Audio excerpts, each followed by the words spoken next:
Ciao, salve a tutti, ben ritrovata, ben ritrovato.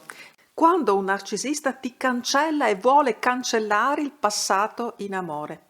Intanto, per chi non mi conosce, sono la prima consulente relazionale in Italia, esperta in relazioni tossiche con personalità difficili, narcisistiche e simili, quindi l'osservatorio dei casi è in assoluto il più vasto.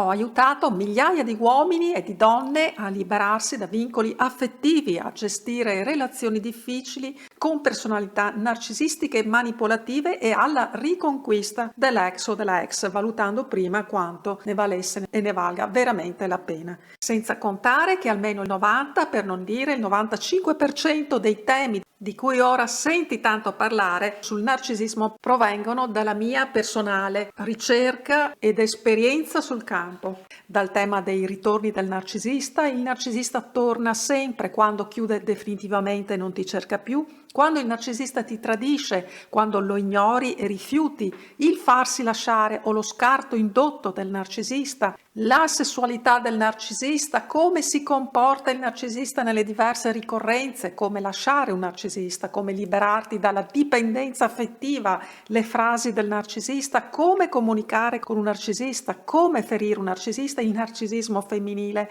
genitori e figli narcisisti, il silenzio punitivo, come l'ho definito personalmente, le giustificazioni e scuse del narcisista, l'ultima mossa e l'ultima ora del narcisista, la vecchiaia del narcisista e così via. L'elenco è davvero molto lungo. E attenzione ai plagi.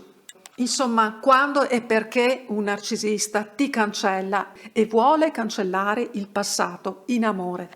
Possiamo inserire questa modalità di cancellazione, di negazione del passato sentimentale alle paure di un individuo in amore, non solo un narcisista.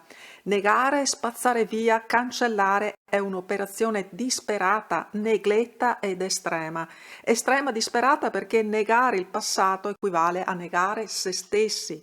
A volte per chiudere una relazione e voltare pagina è senz'altro necessario prendere le distanze da certi vissuti, dal pensiero dell'ex, ma un conto è voltare pagina e prendere le distanze da certi vissuti oppure congelarli, altra cosa è cancellare o peggio ancora tumulare, seppellire parte di sé.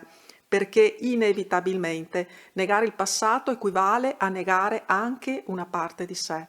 È vero che si cresce e si cresce anche attraverso esperienze dolorose in amore, ma si cresce sempre nell'acquisire nuove conoscenze ed esperienze, non cancellando. Quando si cresce non si tratta quindi di operare un alleggerimento, ma semmai di acquisire nuove esperienze, nuove sensazioni, nuove conoscenze. Fortunatamente non siamo computer con una memoria limitata dove serve la cosiddetta pulizia per fare spazio, altrimenti il sistema si ingrippa o intasa e non funziona più. Grazie al cielo la capacità di acquisizione della mente umana ed ancora di più dell'anima è infinita. Si tratta di un contenitore infinito. Non tutti noi però, come già tante volte ho detto, possediamo un'anima. L'anima non è prerogativa di ogni uomo per il solo fatto di essere uomo. Un narcisista ha i suoi conti in sospeso con l'anima, per quanto tante volte si voti persino a professioni di supporto agli altri, anche religiose, spirituali a volte. E qui è chiaro come giochi l'esigenza di compensazione di una personalità narcisistica quando sente il bisogno di prendere certe direzioni professionali centrate sull'aiuto agli altri. Pensiamo anche a professioni mediche, terapeutiche e psicologiche. Quindi, cosa significa cancellare il passato in amore? A che tipo di operazione corrisponde?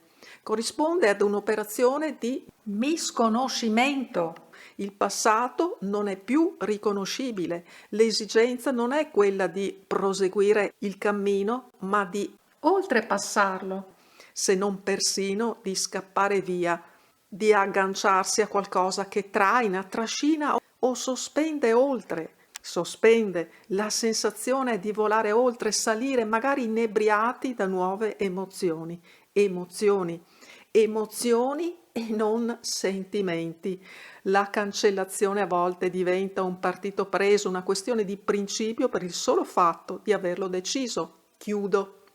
Le personalità che tendono a recidere parti di vissuti, proprio come si fa con un bisturi, non possono concepire se non la negazione completa, perché quello che si è deciso è che ciò che si vuole cancellare appartiene al passato e diventa persino qualcosa di semplicemente repellente, a meno che l'ex, pensiamo a una donna narcisista o border o istrionica di questo tipo, per esempio, non venga a sapere che quell'ex ha vinto miliardi all'Enalotto o è diventato presidente della Bank of America.